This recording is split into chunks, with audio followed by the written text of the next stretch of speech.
మహాగణాధిపతయే నమః. ఓం గురుభ్యో నమః. ఓం శ్రీమాత్రే నమః. అరుణాం కరుణాతరంగితాక్షీం ధృతపాశాంకుశపుష్పబాణచాపాం అనిమాదిభిరావృతాం మయూకైః అహమిత్యేవ విభావయే భవానీం. శ్రీమాత్రే నమః.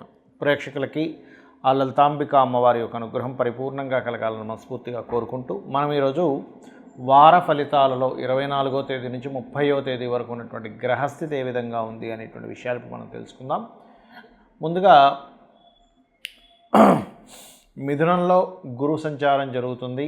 కర్కాటకంలో శుక్రుడు బుధుడు, సింహరాశిలో రవి కేతు చంద్రుడు కూడా అక్కడే ఉన్నాడు. కాకపోతే ఈ వారం మొత్తం కూడా సింహరాశి నుంచి వృశ్చిక రాశి వరకు చంద్రుడి యొక్క సంచారం జరుగుతుంది. అదేవిధంగా కన్యారాశిలో కుజుడు, కుంభంలో రాహు యొక్క సంచారము, మీనంలో వక్రించినటువంటి శని యొక్క వక్రగతి ఉంది.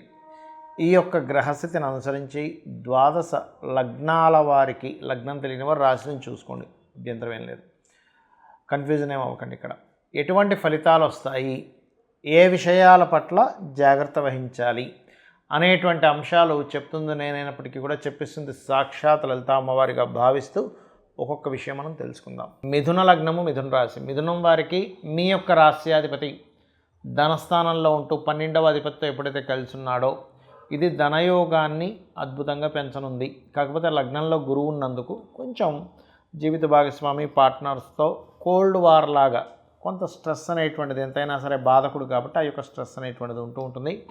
3వ స్థానంలో ఎప్పుడైతే రవి కేతు చంద్ర సంబంధాలు ఉన్నాయో 24వ తేదీ, ముఖ్యంగా 25వ తేదీ, ఇక్కడ కొంత తల్లిదండ్రులతో కానివ్వండి, లేనట్లయితే గవర్నమెంట్ వ్యక్తులతో కానివ్వండి, కమ్యూనికేట్ చేసేటప్పుడు కొద్దిగా జాగ్రత్త వహించాలి. ఈ వారం ప్రత్యేకంగా మీరు 26, 27 తేదీలు మీరు ఏదైనా ప్రాపర్టీ కొనుగోలు చేసేటప్పుడు కాస్త జాగ్రత్త వహించాలి. ఇక్కడ ఇది ముఖ్యంగా గుర్తుపెట్టుకోండి. 26, 27 తేదీలు. అదేవిధంగా కొంచెం అంటే వివాదాస్పదమైనటువంటి ప్రాపర్టీస్ కూడా ఇటువంటివి చూపిస్తున్నాయి. మీ యొక్క సంతానానికి కూడా ఎప్పటి నుంచో సంపాదన సంబంధించిన విషయంలో ఇంకా అంతగా ముందుకు వెళ్ళలేకపోతున్నాడు అనుకునేటువంటి విషయాలలో ఇక్కడ సంతానం విషయంలో అనుకూలత ఉంటుంది. కాకపోతే 26, 27 తేదీలు మీకు ఉద్యోగం కోసం చేసే ప్రయత్నాలు చాలా అనుకూలంగా ఉంటాయి. Because of 6th lord and 2nd lord కలయిక ఉంది. అందులో ముఖ్యంగా 4వ స్థానంలో కలయిక ఉంది కాబట్టి వర్క్ ఫ్రమ్ హోమ్ అని, లేకపోతే ఉన్న ప్లేస్ నుంచే చేసుకోవాలనే ప్రయత్నాలు కూడా కొంతవరకు లభిస్తాయి. కానీ ఏదైనా కానీ మీరు ఉద్యోగం కోసం ప్రయత్నం చేసేటువంటి వారికి 26, 27 తేదీలు చాలా చక్కటి సమయంగా మనం చెప్పుకోవచ్చు. అలాగే దశమంలో శని వక్రించినందుకు కొంత ప్లేస్ ఆఫ్ చేంజ్ కూడా ఉంది ఉద్యోగరీత్యా. కాకపోతే భాగ్యస్థానంలో రాహు ఉన్నందుకు కాస్త మీరు పితృతర్పణాలు, పితృదేవత సంబంధించినటువంటి అంశాలు ఈ విషయంలో కొంచెం జాగ్రత్తగా కనుక చేసుకుంటూ వెళ్తున్నట్లయితే పితృదేవత అనుగ్రహం కూడా మీకు కలుగుతుంది. చాలామందికి ఏదైనా ఒక రెమెడీ చేసుకుంటున్నా, పూజ చేసుకుంటున్నా, లేకపోతే ఒక మంత్రం తీసుకుంటున్నా పూర్తిగా ఫలితాలు రావట్లేదు, ఏమి చేయాలి అని నన్ను చాలామంది అడుగుతూ ఉన్నారు మెసేజ్లోనది. దానికి ఒక క్లారిటీ ఇస్తాను ఈరోజు నేను మీకు. ఇక్కడ మనం ఒక విషయాన్ని పూర్తి క్లారిటీ తెచ్చుకోవాలి. ఏమిటది అంటే,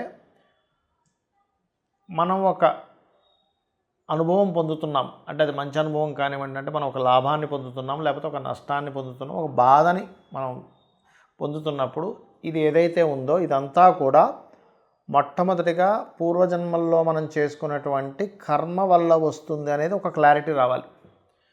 ఈ క్లారిటీ సరిగా లేకపోతే ఏమవుద్దంటే భగవంతుడు నన్ను పరీక్షిస్తున్నాడనో, లేకపోతే భగవంతుడు కష్టాలు పెడుతున్నాడనో ఒక రాంగ్ కాన్సెప్ట్లోకి వెళ్ళిపోతున్నాం. అది కాదు, గుర్తుపెట్టుకోండి. భగవంతుడు ఎప్పుడు కూడా మనల్ని రక్షించే పని మీద ఉంటాడు. ఒక సొంత తల్లి బిడ్డకి ఎప్పుడు కూడా హాని చేయదు. అలాగే పరమాత్మ కూడా ఏంటంటే మనకి హాని చేసే పని తత్వం అయింది కాదు, మనల్ని రక్షించే తత్వం అయింది. మరి ఇవన్నీ ఎందుకు జరుగుతున్నాయంటే పూర్వజన్మలో చేసుకున్న కర్మల వల్ల వస్తున్నాయి. మనం ఎటువంటి కర్మలు చేస్తే అటువంటివి. ఒక వ్యక్తికి మనం కావాలనేదో కాళ్ళు ఏదో ఒక రాడ్ లాంటిదంతా కూర్చోం పూర్వజన్మలో. ఈ జన్మలో కాలుకి సంబంధించిన ఇబ్బంది వస్తుంది అంటే పూర్వజన్మ కృతం పాపం వ్యాధి రూపేణ పీడితం అంటూ ఉంటారు.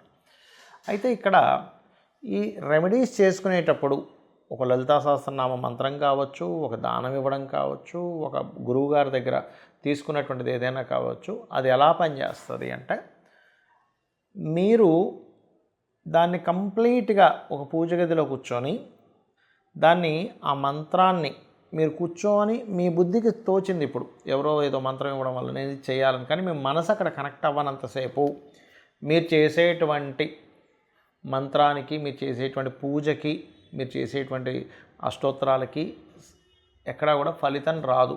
కంప్లీట్గా మీ యొక్క మనసు కూడా అక్కడ పెట్టి రమించాలి అందులో. అప్పుడే మీ యొక్క రెమెడీలు పనిచేస్తాయి. ఇది పాయింట్ నెంబర్ 1 అయితే. రెండవది, చేస్తున్నానండి నేను కానీ నాకు రిజల్ట్ రావట్లేదు అంటారు. కారణం ఏమిటంటే అది చేసినంతసేపు ఒక అరగంట సేపు పూజ చేస్తారు, మిగిలిన 23.5 గంటల సేపు భయం వల్ల లేకపోతే దిక్కుతోచని స్థితి వల్ల ఏదో అయిపోతుంది అనేటువంటి తెలియని ఒక సబ్కాన్షియస్లో ఏర్పడుతున్నటువంటి ఒక అలజడి వల్ల, ఒక ఘర్షణ వల్ల మైండ్లో నెగటివ్ థింకింగ్ చేస్తూ ఉంటారు. అలా నెగిటివ్గా మీరు మనసులో అనుకోవడం కూడా మంత్రమే అని చెప్తుంది శాస్త్రం. మననాత్రాయతే ఇది మంత్ర. అంటే మనసులో ఏదైతే మాటి మాటికి మనం స్మరిస్తున్నామో అది మంత్రం. అరగంట సేపు చేసినటువంటి ఏదైనా ఒక జపం కంటే కూడా 23 గంటలు అంటే నిద్రపోతున్నా, తెలివేస్తున్నా, మీరు ఏ పని చేసుకుంటున్నా అదే తిప్పుతుంది. అమ్మాయి అప్పు కట్టకపోతే ఎలాగా, మా అమ్మాయి కూతురు పెళ్ళికి డబ్బులు రాకపోతే ఎలాగా, రకరకాలు ఉంటాయి. ఈ జబ్బు తగ్గకపోతే ఎలాగా, లేకపోతే వీటితో పెద్ద గొడవ అయ్యేటట్టుంది ఎలాగా. అంటే ఏంటంటే మీరు పరిపూర్ణంగా నేను అమ్మవారిని నేను పట్టుకున్నాను, నేను పూర్వజంలో ఏదో కర్మ చేసి ఉంటాను కాబట్టి నేను ఇది అనుభవిస్తున్నాను, కానీ నేను అమ్మవారిని ఆశ్రయించాను కాబట్టి అమ్మవారు నేను ఇంకోసారి ఈ తప్పు చేయను, అమ్మవారు నన్ను చూసుకుంటుంది అనేటువంటి బలమైనటువంటి మైండ్ సెట్తో మీరు ఉండగలిగితే, ఎంతసేపు నేను అమ్మవారి మంత్రం చేస్తున్నాను కాబట్టి నేను ఇంక ఇలాంటి తప్పు ఇంకో పూర్వజన్మలో చేసి నేను చెయ్యను అని బలంగా మీరు నిర్ణయించుకోగలిగితే ఖచ్చితంగా ఈ మంత్రం మీకు పనిచేసి తీరుతుంది. అది లలితా సహస్రనామాలు కానివ్వండి, విష్ణు సహస్రనామాలు కానివ్వండి, ఏదైనా కానివ్వండి. ఇది మీరు అర్థం చేసుకోవాలి. అంతేగాని ఇదేంటో ఏదో దానం ఇస్తున్నాం అవుతుందో అవ్వదో, ఏదో లలితా సహస్రనామాలు చదువుతున్నాం అవుతుందో అవ్వదో అనుకుంటే దాని ఫలితం నిజంగా అలాగే వస్తుంది, గుర్తుపెట్టుకోండి. అందుకే మనకి డాక్టర్లు కూడా చెప్తారు, ఏమండి మీరు నమ్మకంగా మీరు ప్రశాంతంగా ఉండండి, ఓవర్ థింకింగ్ చేయకండి అంటూ ఉంటారు. అనవసరమైన భయాలు పెట్టుకోకండి, ప్యానిక్ అవ్వకండి అని చెప్తుంటారు చూసారా. అంటే మనం ప్యానిక్ అయితే మనకు రోగం ఎలా ముదురుతుందో, మన నిత్య జీవితంలో కూడా అనవసరంగా మైండ్లో రకరకాల ఆలోచనలు తిప్పుకొని ప్యానిక్ అయితే ఆ కర్మలు కూడా అలాగా అనుభవించవలసి వస్తుంది. అలాగే ఎప్పుడు కూడా కేవలం ఏలినాడ్సనో లేకపోతే కాలసర్ప యోగమనో లేకపోతే ఇంకోటి ఏదో అనో భయపడడం కాదు. ఇవన్నీ కర్మలు. నేను దీని నుంచి బయటపడాలంటే నేను ఏం చేయాలి, అసలు పర్సనల్గా జాతకంలో అసలు ఏమి ఉంది, ఎదగట్లేదా, అది లగ్నం ఎలా ఉంది, ధనం రావట్లేదా, ధనాధిపతి ఎలా ఉన్నాడు, ఏ రూట్లో మనకు డబ్బులు వస్తుంది, గొడవలు అవుతున్నాయి అన్నదమ్ములతో, 3వ స్థానం ఎలా ఉంది, ప్రాపర్టీ నేను కొనలేకపోతున్నాను, ఎందుకు కొనలేకపోతున్నాను, నా పేరు మీద అయితే నేను కొనలేకపోతున్నాను, నా భార్య పిల్లల పేరు మీద కొనొచ్చా, లేదా సంతానం గురించి ఇబ్బంది పడుతున్నాం, ఎందుకు సంతానం బాగుపడాలని మనం తపనపడుతున్నాం, దానికి ఏం చేసుకోవాలి, లేదా రుణరోగ శత్రువులు ఎందుకు వస్తున్నాయి, వివాహం ఎందుకు అవ్వట్లేదు అనేది ఒక్కొక్క భావము ప్రత్యేకంగా వేరువేరుగా ఉంటుందనే క్లారిటీ పెంచుకోవాలి. అంతేగాని ఎంతసేపు ఎల్నాడు శని వచ్చేసింది అందుకే నేను ఇలా అయిపోతున్నాను, శని నన్ను తినేస్తున్నాడు, ఆయనకేం పని లేదా, మనల్ని పట్టుకుని తినేది పైన, ఆయనకి ఇంకేమీ ఫుడ్ లేదా, అది కాదు. మన కర్మ ఆ రూపంలో ఆయన అందిస్తున్నాడు, అది మనం అర్థం చేసుకోవాలి. ఈ రకంగా అర్థం చేసుకొని మీ యొక్క జీవితాన్ని అమ్మవారిని గనక గట్టిగా పట్టుకొని, అమ్మ ఉంది అనేటువంటి భావనతో ఎవరైతే మీ యొక్క జీవితాలని ముందుకు తీసుకెళ్తూ ఉంటారో, చక్కగా కన్న తల్లి ఎలా చూసుకుంటుందో అంతకింకా ఎన్నో రెట్ల అమ్మవారు చూసుకుంటుంది. కాకపోతే ఇక్కడ ఏంటంటే మీరు ఎలాగా మీ యొక్క భావన ఎలా ఉందనే దాని మీద ఆధారపడి ఉంటుంది. అరకొరగానో లేకపోతే సగం నమ్మి సగం నమ్మకుండానో మీ యొక్క కర్మలు మీరు అర్థం చేసుకోకుండా ఉంటే అది ఫలితం రాదు. శ్రీమాత్రే నమః.